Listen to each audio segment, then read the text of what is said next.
Salut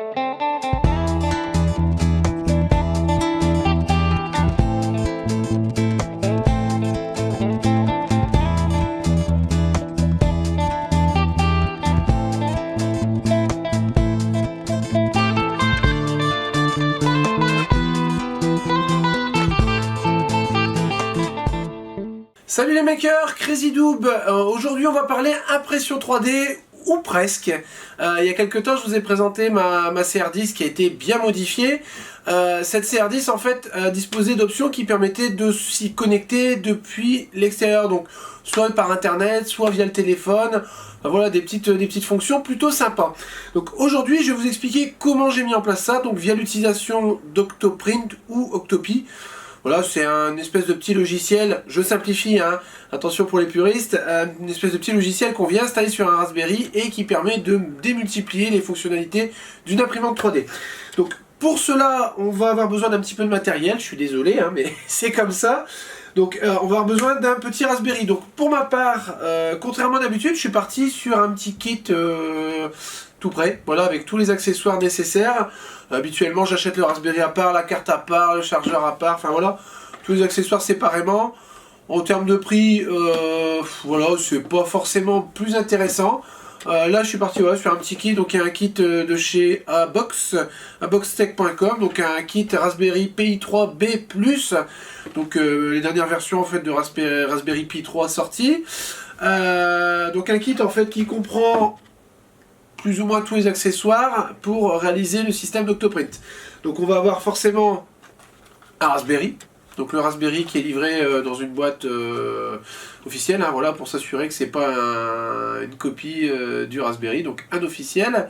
Voilà, donc un PI 3B+, comme je disais à l'instant. On va retrouver également dedans des petits dissipateurs, donc en fait j'ai commandé deux kits, donc j'ai déjà monté des dissipateurs dessus. Je sais pas si on va bien les voir, voilà, donc les deux petits dissipateurs qui sont dessus, qui sont normalement fournis, voilà, en petit sachet. On va retrouver également dans le kit une petite boîte en cristal clear, donc une boîte acrylique pour ranger le Raspberry dedans en fait, hein. Donc on peut imprimer ça en 3D, mais voilà, on a quand même un résultat qui est quand même beaucoup plus joli avec une boîte pile sur mesure. On va retrouver également dedans une carte micro SD 16 Go. Voilà, donc en SanDisk pour ma part, SanDisk Ultra. Donc je pense que c'est de l'officiel puisque voilà, c'est livré en boîte sous marque. Voilà, c'est un achat que j'ai effectué par Amazon, hein, donc voilà, c'est quelque chose qui est correct. On va retrouver un petit lecteur de carte micro SD. Donc ça c'est la première fois que je vois ce genre de petit lecteur. J'ai trouvé très sympa. En fait on va avoir un côté qui va permettre de le brancher en USB classique. Donc avec la petite flash qui rentre derrière en fait, hein, donc elle est juste derrière la prise. Plutôt pas mal. Et de l'autre côté en fait une petite prise USB-C, c'est-à-dire que ce petit système là en fait il peut servir d'OTG pour raccorder une carte SD sur un téléphone par exemple, mais par contre en USB-C, c'est toutes les dernières générations de téléphones Android. Voilà, on va avoir également un petit transformateur, donc le petit transfo en micro USB avec un petit interrupteur, donc ça c'est plutôt pas mal pour simplifier l'allumage et l'extinction. Également une petite notice, voilà, donc ça c'est tout ce qu'il y a dans le kit. On va également avoir besoin, en plus de ce kit, d'un petit relais. Donc là, c'est un petit relais en 3 volts. Oui, 3 volts, donc un module board tout prêt, hein, que j'ai acheté sur eBay pour 1,50 € à tout casser. Et également de 3 fils du pont. Donc en fait, ce petit relais et les fils du pont, ils seront utilisés pour ajouter une fonctionnalité d'allumage et d'arrêt automatique de l'imprimante, en tout cas de l'alimentation. De l'alimentation à découpage, enfin de la grosse alim de l'imprimante. Voilà, ça permet à la fin d'une impression que l'imprimante se coupe naturellement. Voilà, c'est à peu près tout ce qu'il faut comme matériel. On va avoir quelques téléchargements, un petit peu de temps d'installation, et puis après vous pourrez automatiser grandement votre imprimante. On va donc pouvoir se rendre sur le site d'Octoprint pour télécharger la release. En fait, la release c'est en gros une image disque d'une carte SD. Donc on va pouvoir télécharger ça depuis le lien qui est juste là. Voilà, donc moi j'ai déjà téléchargé hein, pour gagner un petit peu de temps. Ensuite on va télécharger le logiciel Balena Etcher, en fait, hein, pour pouvoir justement copier cette image disque sur la carte SD. Donc voilà, pareil, j'ai déjà téléchargé. Voilà, donc on a l'image dans le fichier zip qui a été téléchargé précédemment. Donc on peut l'extraire à l'emplacement désiré. Voilà, on a le Ballerinature Setup donc, qui est juste là. Donc pareil, celui qu'on vient de télécharger. Ça, je vais faire l'installation.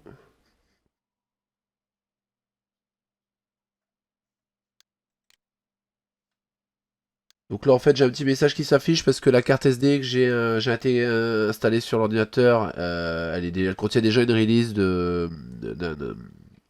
enfin, une release pour Raspberry. Et en fait, on verra que quand on vient flasher une image, il y a deux partitions qui se créent, dont une qui n'est pas lisible directement sur PC. On verra ça juste après. Voilà, donc là, on a installé Ballerinature. Donc, on va choisir tout simplement l'image qu'on a téléchargée et extrait, ou directement le fichier zip de mémoire. Ouais, bon, on va prendre le fichier zip, non, je ne l'ai pas extrait. C'est pas très grave. Hop, voilà. Donc on va prendre directement le fichier zip.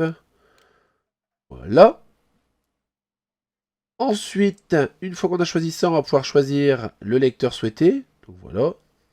Donc on voit, il y a K et L, donc deux lecteurs différents, c'est normal.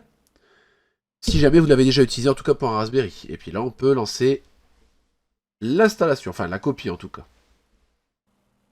Oh, donc la release d'Octopi, c'est une petite release, hein, je parle donc l'image disque, donc c'est relativement rapide, hein, ça prend une dizaine de minutes, hein, là j'ai volontairement accéléré le processus. Voilà, après sur d'autres releases Raspberry, effectivement, ça peut monter à 20 minutes, une demi-heure, en fonction de la rapidité de votre ordinateur, etc. Mais c'est tout à fait normal. Oh.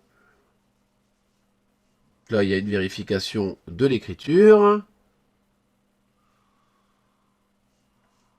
Donc ça, on peut la passer éventuellement, hein, si vous êtes sûr que l'écriture est bonne, mais bon, c'est toujours mieux de le faire. Au moins, vous êtes sûr que la release est bien copiée.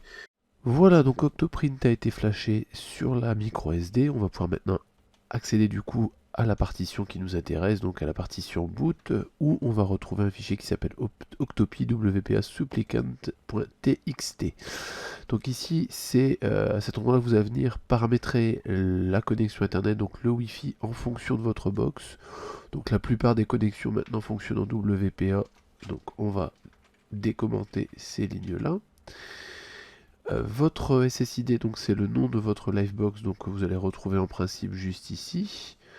Donc ici elle s'appelle Livebox C7E0. Et le mot de passe, donc là ce qui dépendra de votre box. Voilà. Ensuite on va pouvoir choisir également le pays, la France. Voilà, on enregistre et du coup, on va pouvoir passer au démarrage du Raspberry. Maintenant qu'on a flashé Octoprint sur la micro SD, on va pouvoir l'insérer dans le Raspberry. Donc on a le petit emplacement qui est à l'arrière de la carte. Donc on peut venir mettre la carte à l'intérieur, donc toujours sans forcer, hein, il n'y a pas d'intérêt à forcer. On peut venir accorder du coup l'alimentation électrique sur le Raspberry. Voilà, on peut allumer également le bouton. Donc on a les petites LED normalement qui viennent flasher ici. Si c'est pas le cas, bah, c'est qu'il y a un problème. Voilà.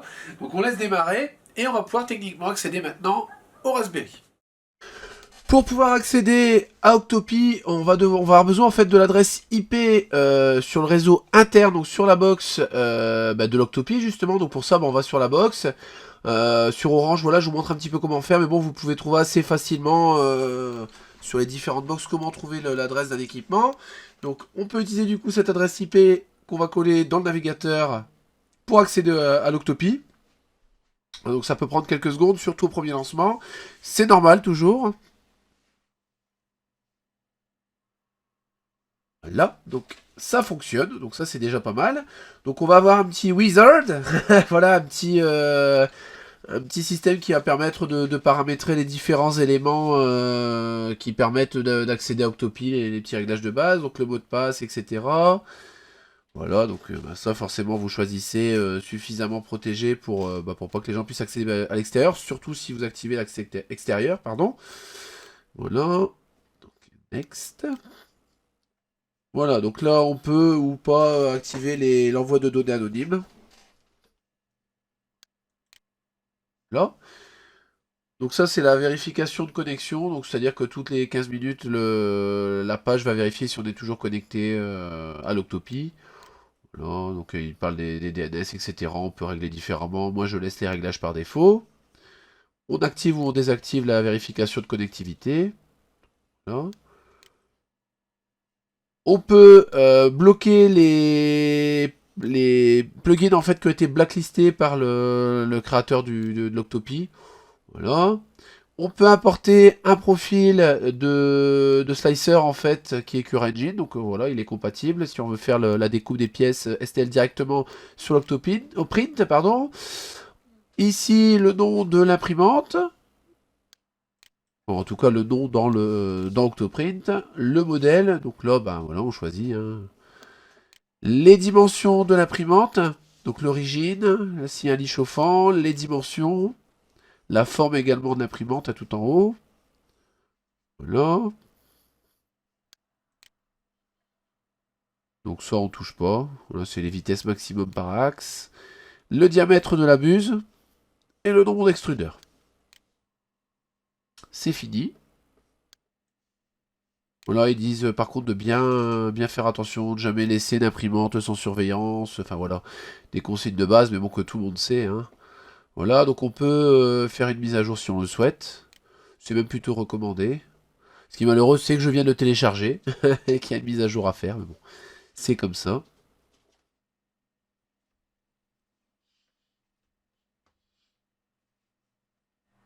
Voilà, donc je vais accélérer un petit peu le processus parce que sinon demain on y est encore.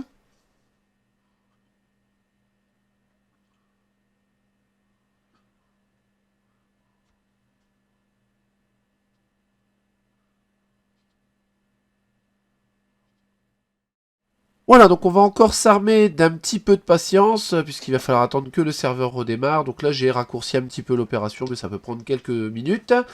Et du coup, on démarre enfin Octoprint, donc qui est là à l'instant T déjà utilisable, uniquement sur en intérieur en fait, hein, donc pas depuis l'internet, mais ça on va voir juste après. Donc bah, on peut déjà, enfin, vous pouvez déjà aller vous promener un petit peu dans les différents menus. Donc moi je vais faire d'abord un petit passage au niveau du plugin manager. Donc le plugin manager ça permet comme son nom l'indique d'ajouter des plugins, donc des possibilités à l'Octoprint. Moi je vais activer le module qui s'appelle PSU Control. Je vous disais qu'on allait pouvoir allumer et éteindre automatiquement notre imprimante 3D, enfin en tout cas l'alimentation. Donc c'est le module qui sera utilisé justement pour, donc ce qui va permettre de contrôler le petit relais que je vous ai présenté au début. Donc vous voyez l'installation elle est extrêmement facile hein, puisqu'il suffit de cliquer sur le bouton install et tout se fait automatiquement. Donc ça c'est plutôt sympa. Voilà, donc on s'arme une nouvelle fois de patience le temps que le plugin s'installe. Il faudra également s'armer de patience après puisqu'on va encore redémarrer le serveur. Promis, après on redémarre plus. Enfin, en tout cas, pas tout de suite. Voilà, donc là, bon, j'ai pareil, hein, j'ai raccourci un petit peu l'opération, ça prend un petit peu plus de temps. On accède enfin à notre Octopi avec le nouvel icône qui est apparu ici en haut, qui est le PSU Control en fait. Hein. Donc on va venir le paramétrer avant de pouvoir l'utiliser. Donc on va aller dans PSU Control. Le mode, ça va être, donc ce sera pas le système commande, ce sera le GPIO PIN. Donc en fonction du board ou BCM, en fait ce sera le numéro des petites pattes, soit le numéro de la patte, soit le numéro de la sortie en interne. Donc ça ce sera à choisir. Voilà, donc là de toute façon vous cherchez si vous avez un doute GPIO Pinout, PINOUT sur Google, vous allez retrouver un petit peu tout ça. Voilà, donc on peut activer automatiquement l'alimentation en fonction des différentes commandes, éteindre automatiquement une fois que l'impression est terminée. Voilà, donc je suis allé chercher sur internet le pinout du Raspberry, donc GPIO, Raspberry, hein, vous allez le trouver assez facilement. J'ai du coup raccordé le 3 volts du Raspberry, enfin 3 volts 3 au VCC, l'alimentation du relais. Faire attention qu'il s'agisse bien d'un relais 3 volts et non pas d'un 5 volts. Donc si vous avez un doute, vous voyez en fait sur le petit relais 0,3 VDC. Vous savez donc que c'est un système de relais 3 volts. Le GND donc qui est la masse au GND de l'autre côté et l'IN1 donc IN1 du relais sur le GPIO. Donc GPIO 2 puisqu'on a dit qui représente en fait le pin numéro 3 hein, quand on compte les pattes directement puisque c'est ce qu'on a sélectionné de l'autre côté en fait sous Octopi. Ce qu'on va pouvoir faire du coup, ça va être brancher notre Raspberry à une alimentation électrique pour tester tout ça. Donc ce que je vais faire, je vais remettre le petit couvercle du Raspberry dessus. Voilà, comme ça c'est fermé, c'est mieux. Je vais alimenter notre Raspberry, donc le laisser démarrer. Je vais laisser également le petit relais au-dessus pour qu'on le voit bien. Donc on voit déjà au niveau alimentation que la petite LED verte est allumée, donc ça c'est déjà un signe de fonctionnement. En tout cas du bon raccordement de l'alimentation. On va pouvoir du coup aller sur notre Raspberry. Voilà, donc on a bien notre petit relais qui est ici, donc je sais pas si on va bien voir les LED, mais bon. Voilà, donc en fait le but, ça va être tout simplement d'utiliser le petit relais comme entre guillemets interrupteur au niveau de notre alimentation principale en fait, hein, donc vraiment le boîtier d'alimentation, le PSU, la grosse alim dans le boîtier aluminium, voilà en fait pour couper cette alimentation et lui permettre en fait au Raspberry de la contrôler. Donc pour voir si ça fonctionne, c'est tout simple, on va utiliser le petit bouton qui est en haut de l'écran, le petit éclair que je vous ai présenté. Alors on l'entend claquer, je ne sais pas si on voit bien la petite loupiote, mais du coup on a notre petit relais, la petite lumière rouge qui s'allumait, et quand j'éteins, ça s'éteint, voilà. Voilà, donc j'ai raccordé le Raspberry donc avec Octopi sur l'imprimante 3D, donc un câble d'alimentation USB donc qui est raccordé sur un transfo, donc au moins 1 ampère. Donc là en l'occurrence j'ai utilisé le transformateur qui était fourni dans le kit. Ici un câble USB pour les données en fait qui va de l'imprimante donc jusqu'au Raspberry, donc branché sur un des ports USB tout simplement. Voilà, j'ai pas encore fait le raccordement du relais, hein, mais bon vous avez compris le principe. En gros c'est un interrupteur pour couper une des phases de l'alimentation 220, donc ça il faudra que je l'implante dans le boîtier puis que je mette une petite prise en fait avec 3 pôles, hein, tout simplement pour pouvoir raccorder le Raspberry au système de relais mais qui sera à l'intérieur. Voilà, donc on est dans l'interface d'Octopi, donc on va pouvoir choisir en type de port série automatique, c'est-à-dire qu'il détectera automatiquement le port USB qui a été utilisé. Le baud de rate, on n'y touche pas, 115 200, c'est tout bon. Le profil, ben voilà, le CR10 qu'on a créé. On peut sauvegarder les paramètres de connexion et demander à s'auto-connecter au démarrage du serveur. Donc on peut se connecter. Voilà, donc c'est connecté, ça doit pouvoir fonctionner. Donc on va pouvoir aller ici sur l'onglet contrôle. Donc là, il n'y a pas de webcam qui a été raccordée sur cette imprimante-là.